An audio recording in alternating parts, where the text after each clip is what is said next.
Hi, എല്ലാവർക്കും irregular mind പോഡ്കാസ്റ്റിലേക്ക് സ്വാഗതം. അടുത്തിടെ തമിഴിലെ ഒരു ക്ലാസിക് കൃതിയായ പൊന്നിയിൻ സെൽവൻ എന്ന നോവലിൻ്റെ ശബ്ദാവിഷ്കാരം കേൾക്കാനിടയായി.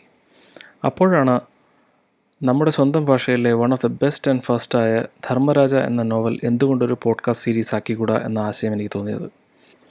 CV രാമൻപിള്ള എഴുതിയ 3 കിടു ത്രില്ലർ നോവലുകളിൽ രണ്ടാമത്തേതാണ് ധർമ്മരാജ. ആദ്യത്തേത് മാർത്താണ്ഡവർമ്മ, ധർമ്മരാജയ്ക്ക് ശേഷം വന്നത് രാമരാജ ബഹദൂർ. ഇതൊരു സീക്വലും അതോടൊപ്പം തന്നെ ഹിസ്റ്ററി ഫിക്ഷൻ അല്ലെങ്കിൽ ആൾട്ടർനേറ്റ് ഹിസ്റ്ററി ഗണത്തിൽപ്പെടുത്താവുന്നതുമായ കൃതികളാണ്. എനിക്ക് എന്തുകൊണ്ട് ധർമ്മരാജ പ്രിയപ്പെട്ടതാണെന്ന് വെച്ചാൽ, ഞാൻ 10ാം ക്ലാസ്സിൽ പഠിക്കുമ്പോൾ മലയാളം സെക്കൻഡ് പേപ്പറായി പഠിക്കാനുണ്ടായിരുന്നത് ധർമ്മരാജയാണ്. പോരാഞ്ഞതിന് തിരുവനന്തപുരം പശ്ചാത്തലമായ ഒരു കഥ എൻ്റെ സ്വന്തം ഭാഷയിൽ സ്വന്തം ഡയലക്റ്റിൽ പഠിക്കാൻ കിട്ടിയ സന്തോഷവും ഉണ്ടായിരുന്നു. മാർത്താണ്ഡവർമ്മ പബ്ലിഷ് ചെയ്ത് 21 വർഷങ്ങൾക്ക് ശേഷമാണ് CV രാമൻപിള്ള ധർമ്മരാജ പബ്ലിഷ് ചെയ്തത്.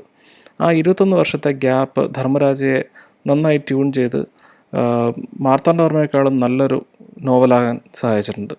ടൈറ്റാനിക് എടുത്ത് ഒരുപാട് കാലം സമയമെടുത്ത് പണിഞ്ഞ് അവതാർ എടുത്ത ജെയിംസ് കാമറോണിൻ്റേതുപോലെ. ഈ കഥ നടക്കുന്ന പശ്ചാത്തലം തിരുവനന്തപുരം നഗരപരിധിക്കുള്ളിൽ തന്നെയാണ്. ഒന്നുകൂടെ കൃത്യമായി പറയാൻ പോയാൽ, ഇപ്പോഴത്തെ സിറ്റി കോർപ്പറേഷൻ്റെ ലിമിറ്റിനകത്ത് തന്നെയാണ് മുക്കാലും കഥ നടക്കുന്നത്. അവസാനം കുറച്ച് ഭാഗം നെയ്യാറ്റിൻകരയൊക്കെ ഉണ്ടെങ്കിലും 80% കൂടുതൽ കഥയും സിറ്റിക്കകത്ത് തന്നെയാണ് നടക്കുന്നത്. അതും പത്മനാഭസ്വാമി ക്ഷേത്രം, ശ്രീവരാഹം, കഴക്കൂട്ടം, ആര്യശാല എന്നീ ഭാഗങ്ങളിലൊക്കെയാണ് മെയിനായിട്ടും കഥാപാത്രങ്ങളും കഥയും സഞ്ചരിക്കുന്നത്. കഥ നടക്കുന്ന കാലഘട്ടത്തെ കുറിച്ച് പറയുകയാണെങ്കിൽ അത് കൊല്ലവർഷം 940-കളിലാണ്. അതായത് കാർത്തിക തിരുനാൾ രാമവർമ്മ, അദ്ദേഹത്തിൻ്റെ മറ്റൊരു പേരായിരുന്നു ധർമ്മരാജ. കാർത്തിക തിരുനാൾ രാമവർമ്മ അധികാരത്തിൽ വന്നതിന് ശേഷം 1767 ശേഷമുള്ള കാലമാണ് ഈ കഥ നടക്കുന്നത്.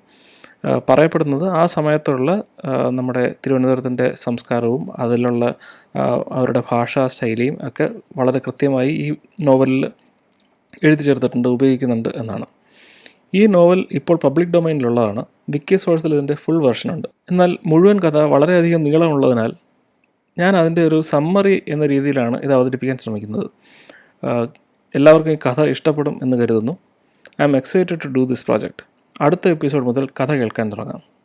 ബൈ.